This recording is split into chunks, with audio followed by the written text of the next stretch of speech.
আজকের এই নতুন বিশ্লেষণে সবাইকে দারুণ এক স্বাগতম। আজ আমরা এমন একটা বিষয় নিয়ে কথা বলতে যাচ্ছি যার পড়তে পড়তে লুকিয়ে আছে রীতিমতো এক চরম নাটকীয় ইতিহাস আর অবিশ্বাস্য আধ্যাত্মিক গভীরতা। আজ আমরা ডুব দেব সূরা তহা-এর গভীরে। এই সূরার পেছনের ঘটনাগুলো আর এর ভেতরের অর্থ এতটাই প্রভাবশালী যে এটি আক্ষরিক অর্থেই ইতিহাসের মোড় ঘুরিয়ে দিয়েছিল। তো চলুন আর দেরি না করে এই বিস্ময়কর যাত্রাটি শুরু করা যাক।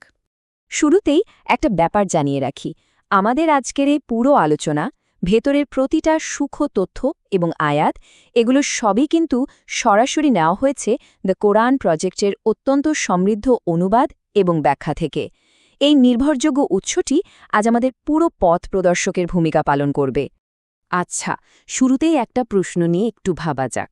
ঠিক কী এমন ঘটতে পারে যা ওমর বিন খাত্তাবের মতো একজন মানুষের হৃদয়কে পুরোপুরি বদলে দিতে পারে, যিনি ইসলামের শুরুর দিকে মুসলমানদের সবচেয়ে কট্টর এবং ভয়ঙ্কর বিরোধীদের একজন ছিলেন?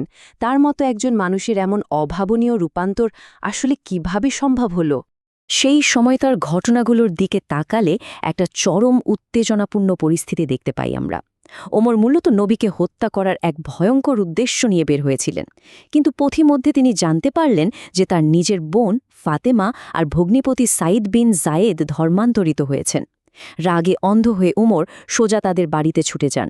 সেখানে গিয়ে দেখেন তারা গোপনে একটি পাণ্ডুলিপি পড়ছেন। এরপর তিনি তার ভগ্নিপতিকে আক্রমণ করেন এবং তাকে বাঁচাতে গিয়ে বোন ফাতেমাও রক্তাক্ত হন। নিজের বোনের মাথা থেকে রক্ত ঝরতে দেখে ওমর হঠাৎ থমকে যান। তার ভেতরে অদ্ভুত এক অনুশোচনা কাজ করতে শুরু করে। এরপর তিনি শান্ত হয়ে সেই লুকানো পাণ্ডুলিপিটি একটু পড়তে চান। আর ঠিক এই মুহূর্তটি ছিল তার জীবনের সবচেয়ে বড় টার্নিং পয়েন্ট। সেই লুকানো পাণ্ডুলিপির ভেতরে থাকা শব্দগুলোর শক্তি আসলেই ছিল অভাবনীয়। ওমর যখন গোসল করে এসে সেই স্ক্রলটি পড়তে শুরু করলেন, যেখানে লেখা ছিল সূরা তহা, তার তাৎক্ষণিক প্রতিক্রিয়া ছিল, কি চমৎকার এ বাণী! ভাবা যায়, মাত্র কয়েকটা আয়াত তার ভেতরের সমস্ত ক্ষোভ আর শত্রুতাকে এক নিমেষে গভীর শ্রদ্ধায় পরিণত করেছিল। তিনি এতটাই প্রভাবিত হয়েছিলেন যে সোজা নবীর কাছে গিয়ে ইসলাম গ্রহণ করে নেন। আমাদের আলোচনার প্রথম পর্ব, সান্ত্বনা ও এটি অবতীর্ণের উদ্দেশ্য। এই আয়াতটির দিকে একটু গভীরভাবে মনোযোগ দেয়া যাক। আমি আপনার প্রতি কোরআন এজন্য অবতীর্ণ করিনি যে আপনি কষ্ট পাবেন। এই কথাটা এক অদ্ভুত মানসিক প্রশান্তির বার্তা দেয়। স্রষ্টা এখানে একদম স্পষ্ট করে বলছেন যে এই প্রত্যাদেশ মানুষকে কষ্টের মধ্যে ফেলার জন্য পাঠানো হয়নি। অর্থাৎ এই সূরার মূল সুরটিই হল সান্ত্বনা। চারপাশের চরম মানসিক চাপ আর বিরোধিতার মাঝে এটি সত্যি এক বিশাল স্বস্তির বার্তা নিয়ে এসেছিল। সূরার শুরুর দিকের আয়াতগুলো মুহূর্তের মধ্যেই এই বাণীর ঐশিক কর্তৃত্ব বা ডিভাইন অথরিটি প্রতিষ্ঠা করে দেয়। এটি এমন এক সত্তার কাছ থেকে এসেছে যিনি এই পৃথিবী আর সর্বোচ্চ আসমান সৃষ্টি করেছেন। এটি কোনো পার্থিব বোঝা বা চাপ নয়, বরং এটি আত্মিক জাগরণের জন্য অত্যন্ত বিশুদ্ধ একটি স্মারক। এইবার চলে যাচ্ছি দ্বিতীয় পর্বে, হজরত মুসা আলাইসাল্লামের কাহিনী।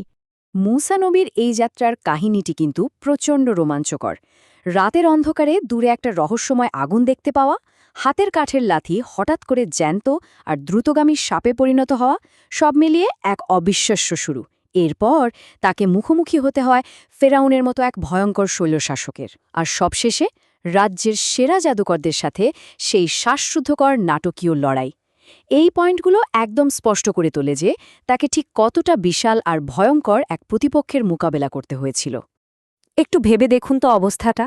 এখানকার সবচেয়ে গুরুত্বপূর্ণ পয়েন্টটি হচ্ছে সেই অকল্পনীয় মিশন। মুসাকে পাঠানো হয়েছিল তৎকালীন সময়ের সবচেয়ে বড় স্বৈরশাসকের কাছে, কিন্তু তার সাথে কোনো সৈন্যবাহিনী ছিল না কোনো সামরিক সরঞ্জাম। তার একমাত্র সম্বল ছিল ঐশী নির্দেশ আর নিজের ভাই হারুনের সহায়তা। এটি অত্যন্ত স্পষ্টভাবে আমাদের বুঝিয়ে দেয় যে স্রষ্টার পরিকল্পনাগুলো বাহ্যিক সামরিক শক্তির ওপর নয়, বরং অদৃশ্য শক্তির ওপর নির্ভরশীল। আমাদের তৃতীয় পর্ব, মক্কার তৎকালীন পরিস্থিতির সাথে এর এক গোপন মিল। উৎসের তথ্য অনুযায়ী মুসা নবীর সেই ঐতিহাসিক সংগ্রামকে সরাসরি হজরত মোহাম্মদ সাল্লাল্লাহু আলাইহি ওয়াসাল্লামের তৎকালীন সংগ্রামের একটি সান্ত্বনাদায়ক আয়না হিসেবে উপস্থাপন করা হয়েছে।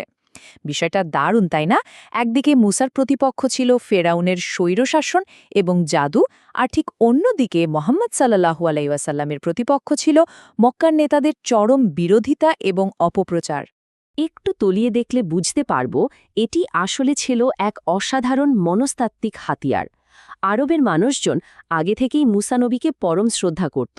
তাই যখন এই সমান্তরাল চিত্রটি তুলে ধরা হলো, তখন এটি সবার কাছে এক অকাট্য প্রমাণ হিসেবে কাজ করল যে যেভাবে ফেরাউনের জাদু ঐশী সত্যের কাছে পরাজিত হয়েছিল, ঠিক সেভাবে মক্কার নেতাদের সমস্ত অপপ্রচারও একদিন চূড়ান্তভাবে ব্যর্থ হতে বাধ্য।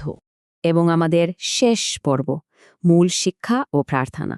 এখানে কিছু সুনির্দিষ্ট মনস্তাত্ত্বিক এবং আধ্যাত্মিক হাতিয়ার দেখতে পাওয়া যাচ্ছে। চরম উপহাস আর বিরোধিতার মুখে কিভাবে অবিচল থাকতে হবে, এখানে সেই শিক্ষাই দেওয়া হয়েছে।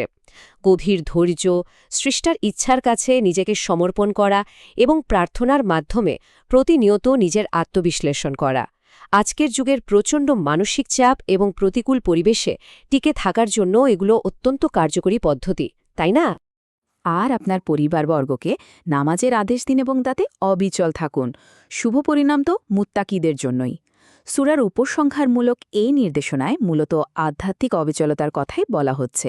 বিরুদ্ধবাদীদের ক্ষণস্থায়ী পার্থিব জাঁকজমক বা চাকচিক্য দেখে বিভ্রান্ত না হয়ে বরং নিজের আধ্যাত্মিকতার ওপর দৃঢ় মনোযোগ ধরে রাখার জন্য এখানে নির্দেশ দেওয়া হয়েছে। এটি সত্যি এক চরম বাস্তবমুখী এবং শক্ত মনস্তাত্ত্বিক ভিত্তি। আজকের এই বিশ্লেষণটি চলুন একটি চিন্তামূলক প্রশ্ন দিয়ে শেষ করা যাক। যখন চারপাশের সব পরিস্থিতি প্রতিকূলে চলে যায়, সবকিছু অসম্ভব মনে হয়, তখন আসলে আমাদের কিসের উপর নির্ভর করা উচিত? চোখের সামনের দৃশ্যমান বস্তুগত সম্পদের ওপর, নাকি স্রষ্টার সেই অদৃশ্য অথচ চূড়ান্ত পরিকল্পনার উপর? উমরের জীবনের পরিবর্তন থেকে শুরু করে মুসা নবীর অবিশ্বাস্য মিশন এবং সূরাত তাহার এই কালজয়ী বার্তা, সবকিছুই কিন্তু আমাদের বারবার সেই এক অদৃশ্য শক্তির উপরই বিশ্বাস রাখার কথা স্মরণ করিয়ে দেয়। আশা করি আজকের এই আলোচনা আমাদের সবার ভাবনার জগতে নতুন কোনো খোরাক জোগাতে সক্ষম হয়েছে।